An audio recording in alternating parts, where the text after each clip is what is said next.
कैसन बा? मानस अपने टेबल पे रख सकते हैं और खाते हुए बता सकते हैं। नहीं, ऐसा बिल्कुल मत मानस एक करिएगा, दिन कर सुबह देना सुबह ये। पूरा दिन खराब हो जाएगा। इनका हाँ, कैसा मूड यार बुल मार्केट है बस वहां तो। है? क्या? बुल मार्केट है अमेरिका में। कल जो है हाँ।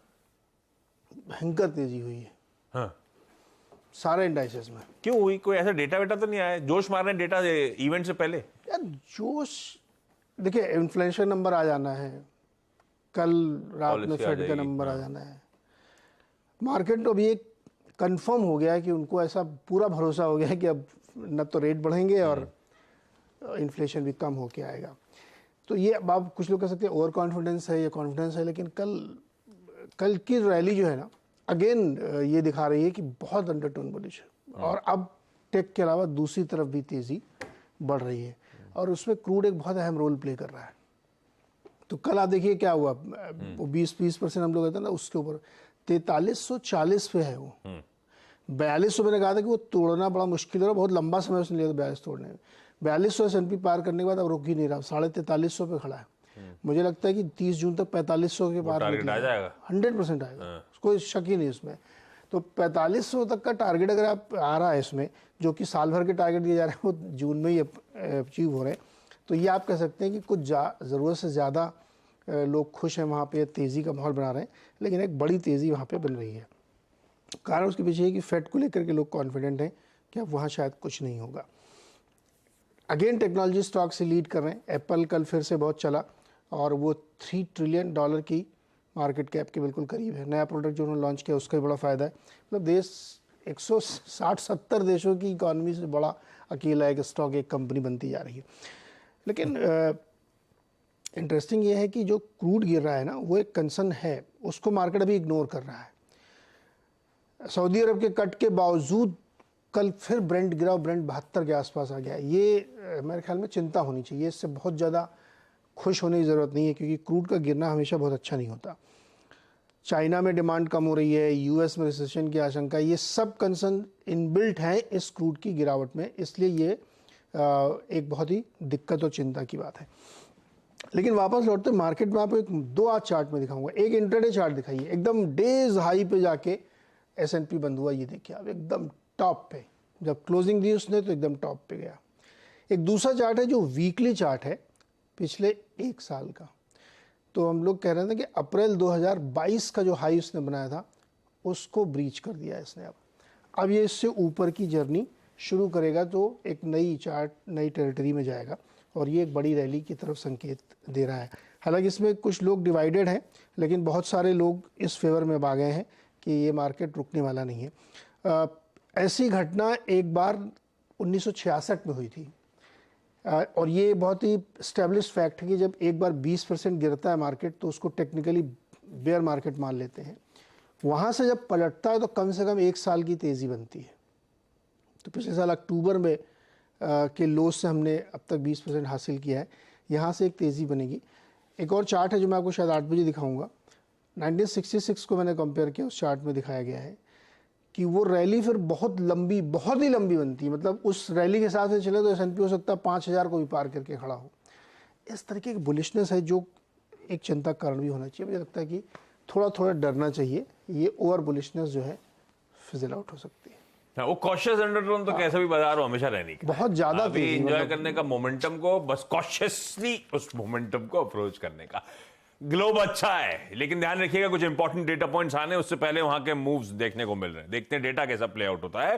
लेकिन हमारा डेटा कोई कंप्लेंट, हमें उस पर भी रिएक्ट करना है। इनके यूएस इन्फ्लेशन के नंबर्स की तैयारी करनी है, हमें अपने इन्फ्लेशन की ज्यादा चिंता करनी चाहिए। उनको बर्गर ज्यादा महंगा पड़े, हमें क्या फर्क पड़ रहा है? हाँ, और क्या, हमारे वाला तो बढ़िया रहा, बढ़िया, अच्छा, पॉजिटिव सरप्राइज। 2 आंकड़े आए सीपीआई का पहले स्क्रीन पे। मई सीपीआई 25 महीनों के लोस पे, 25 महीने मतलब 2 साल 1 महीने के लोस पे 4.25%, 4.7% पिछले महीने था अप्रैल में, वहां से रिड्यूस हुआ और एक्सपेक्ट कर रहा था स्ट्रीट रिड्यूस होगा।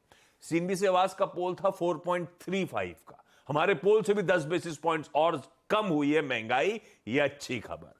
गिरा क्या? Food prices, rural inflation, urban inflation सब कूल ऑफ हुआ है। सिर्फ दालों पल्सेस मंथ ऑन मंथ बढ़े। फूड प्राइसेस का डिसेलरेशन जो हो रहा है मेरे ख्याल से वो काफी इंकरेजिंग सिग्नल है। ये आप पहला आंकड़ा। अच्छा, एक और इसमें अच्छी चीज, ये यूएस का कोर इन्फ्लेशन बोलते हैं, हमारा कोर इन्फ्लेशन देखिए x of food and fuel, है ना, 5% पे आता हुआ, 5.3% की एक्सपेक्टेशन थी। तो बढ़िया कूल ऑफ हो रहा है, कोर भी बढ़िया कूल ऑफ हो रहा है, ये अच्छी खबर। और आरबीआई का टारगेट था 4% का, प्लस माइनस 2%, तो वो 2 से 6% का बैंड बन जाता है ना। 4% के बेहद करीब हम 4.25 पे आए हुए। पर इसमें एक तड़का याद रखिएगा, हमेशा काफी हद तक इस समय बेस इंपैक्ट प्ले आउट हो रहा है, तो वो आरबीआई भी जानता है, इसीलिए स्टेटस को के साथ ही चल रहा है वो। दूसरा आंकड़ा था अप्रैल का, लेकिन आईआईपी का नंबर, कोई कंप्लेंट नहीं वहां पे भाई, 1.1% से बढ़कर 4.2%, स्ट्रीट एक्सपेक्टेशंस 1.3% की थी, फट गया। और फटा कैसे? जिस पॉकेट ने दिक्कत कर रखी थी, मैन्युफैक्चरिंग देखिए, और लार्जली आईआईपी मैन्युफैक्चरिंग की कॉन्स्टिट्यूट करता है, सबसे तगड़ा वेटेज उसी पॉकेट का है। जैसे निफ्टी बैंक के बिना नहीं चल सकता, बैंक्स के बिना, ये मैन्युफैक्चरिंग के बिना चल नहीं सकता। मैन्युफैक्चरिंग 0.5% से बढ़कर 4.9% मंथ ऑन मंथ, इस तरह। लेकिन ये आईआईपी थोड़ा एबरेशन वाले रहते हैं, इस पर ज्यादा तवज्जो नहीं देंगे, लेकिन ये डेटा इंटरेस्टिंग था। एक ही रिस्क बना हुआ इन्फ्लेशन के लिए, वो जो मॉनसून का फोरकास्ट गड़बड़ा रहा है, देखते हैं उसको कैसे प्ले आउट होता है। अच्छा, मानस के पास जाऊं, आज की स्ट्रैटेजी दूं, उससे पहले कुछ डेटा रख देता हूं कल के स्क्रीन पे। निफ्टी तो आ ही गया था आपकी स्क्रीन पे, 1/4% उछाल के साथ हमने सेशन का कल्मिनेशन करा। कल कैश में एफआईआईज ने 626 करोड़ रुपए की बिकवाली करी, डीआईआईज ने 1700-1800 करोड़ रुपए झोंके। तो डीआईआईज की बदौलत नेट इंस्टीट्यूशनल फ्लो बढ़िया पॉजिटिव था, 1100-1200 करोड़ रुपए का पैसा आया। हाँ, ये जरूर है कि चिचा के थ्रू आया, फूफा के थ्रू नहीं आया।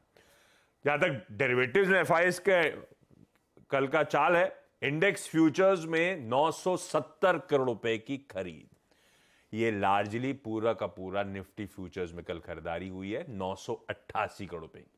तो एडजस्टमेंट बैंक निफ्टी के फ्यूचर्स में तो इनफैक्ट करीब 18-20 करोड़ रुपए की बिकवाली थी। तो ये जो इंडेक्स फ्यूचर्स में 970 की खरीद, लार्जली वो निफ्टी फ्यूचर्स में बाइंग होती हुई नजर आई है।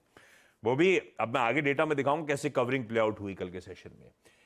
इंडेक्स ऑप्शंस में 282 करोड़ रुपए की बिकवाली है, और इसमें 3100 करोड़ रुपए के तो निफ्टी ऑप्शंस ही सेल होते हुए नजर आए थे। खैर, वो डेटा स्क्रीन पे प्ले आउट होता रहेगा, उस पर जाता रहूंगा। फ्यूचर्स में फ्यूचर्स इंडेक्स में 12,000 करोड़ रुपए की बिकवाली, लार्जली शॉर्ट कवरिंग वहां पे होती हुई नजर आई है। और कल का डेटा अच्छा है, call long 1,70,000 contracts, put short 1,35,000 contracts जुड़ते हुए नजर आए थे। इसलिए मैंने कहा कल का डेटा अच्छा था, और सिस्टम में जो शॉर्ट्स थे 54% से रिड्यूस होकर अब 50.7%। प्योरली कल शॉर्ट कवरिंग का फायदा भारतीय बाजारों को मिला है। वो एक बार वो वीरू के पिरामिड जो होते थे वो स्क्रीन पर रख दीजिएगा, वो क्लियरली विजिबल है। 18,700 पे तगड़ा बिल्डअप कंटिन्यू करता हुआ कल कुछ हद तक कॉल्स अनवाइंड जरूर हुए उन लेवल्स के आसपास, लेकिन अभी भी थोड़ा सा दिख क्लीन नहीं रहा। लेकिन सबसे बड़ा बार जो है बीच में 18,700 का कॉल में तगड़ा एडिशन है। 18,600 के पुट्स में भी कल 75,000 कॉन्ट्रैक्ट्स ऐड हुए एडिशनल। तो वो 18,600 18,700 में बिल्डअप बड़ा स्ट्रांग इस समय बंदा हुआ नजर आएगा आपको। लेकिन